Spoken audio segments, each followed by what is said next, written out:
Asy'ari, SEMM, selaku dosen pengampu mata kuliah Matematika Ekonomi.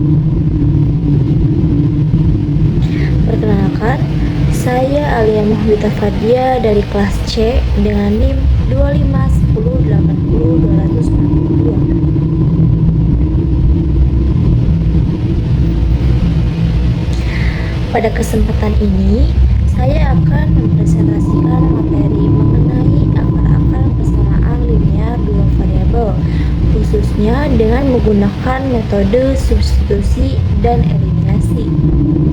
Baik, langsung saja kita masuk ke pembahasan. Pada kesempatan kali ini, saya akan membahas tentang akar-akar persamaan linear dua variabel, khususnya menggunakan metode substitusi dan eliminasi. Jadi, sebelum masuk ke metode, kita pahami dulu konsep dasarnya.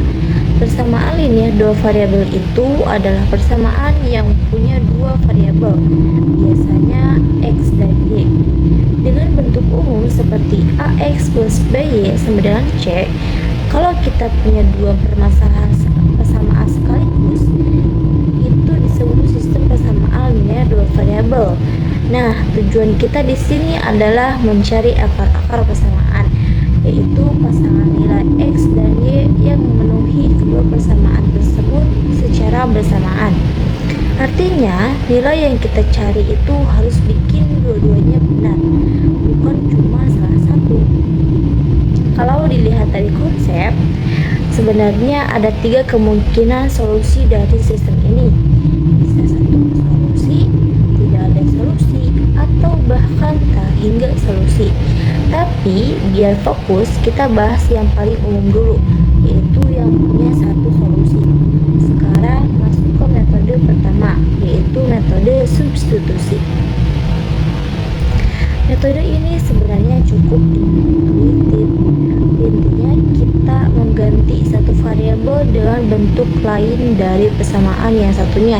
Contohnya misalnya kita punya x tambah y sama dengan 10, y kurangi x kurangi y sama dengan 2. Persamaan pertama kita bisa ubah jadi x sama dengan 10 min y. Nah, ini yang disebut menyatakan satu variabel dalam bentuk variabel lain. Setelah itu, nilai x yang sudah kita dapat, ini kita masukkan ke persamaan kedua. Jadi persamaan yang tadinya dua variabel, sekarang jadi satu variabel saja. Nah, di sini biasanya perhitungan jadi lebih gampang. Setelah dapat satu variabel, misalnya y, kita tinggal balik lagi ke persamaan awal buat cari x. Secara konsep, metode ini enak karena langkahnya jelas. Ubah, substitusi, selesaikan, balik lagi. Tapi jujur aja, metode substitusi ini kadang jadi panjang kalau agak angkanya ribet atau pecahan. Jadi butuh ketelitian juga biar nggak salah hitung. Sekarang kita masuk ke metode kedua, yaitu metode eliminasi.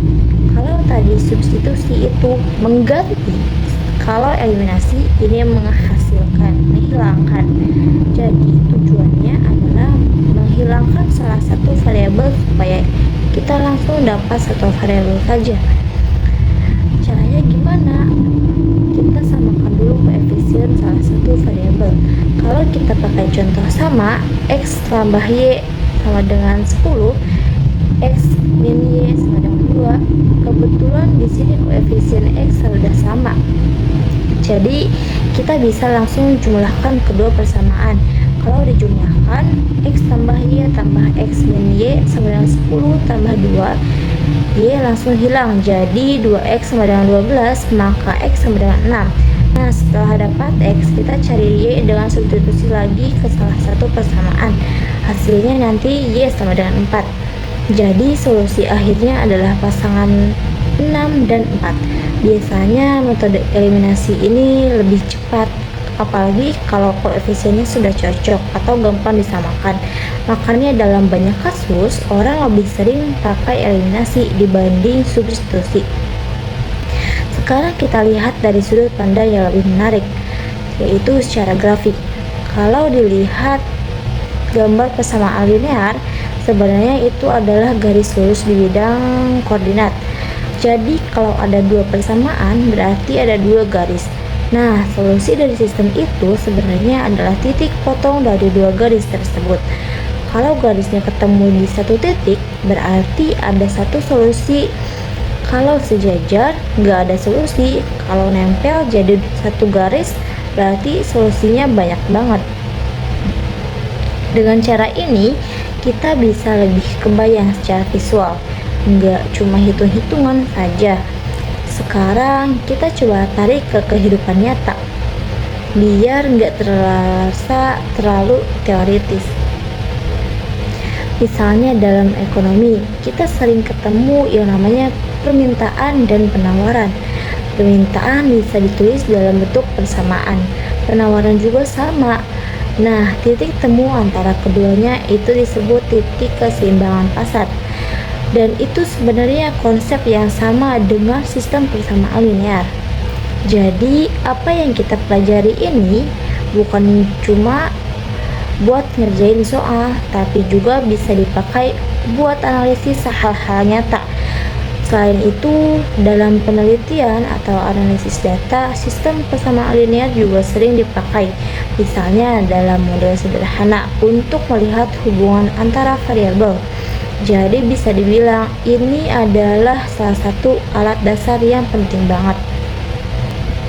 Sebagai penutup, bisa kita simpulkan bahwa akar-akar persamaan linear dua variabel adalah solusi yang memenuhi kedua persamaan. Dan untuk mencarinya, kita bisa pakai metode substitusi atau eliminasi. Keduanya punya kelebihan masing-masing. Tinggal kita pilih yang mana paling efisien tergantung soal yang dihadapi. Dengan memahami konsep ini dengan baik, kita nggak cuma bisa menyelesaikan soal matematika, tapi juga bisa mulai memahami analisis yang lebih kompleks, termasuk dalam bidang ekonomi.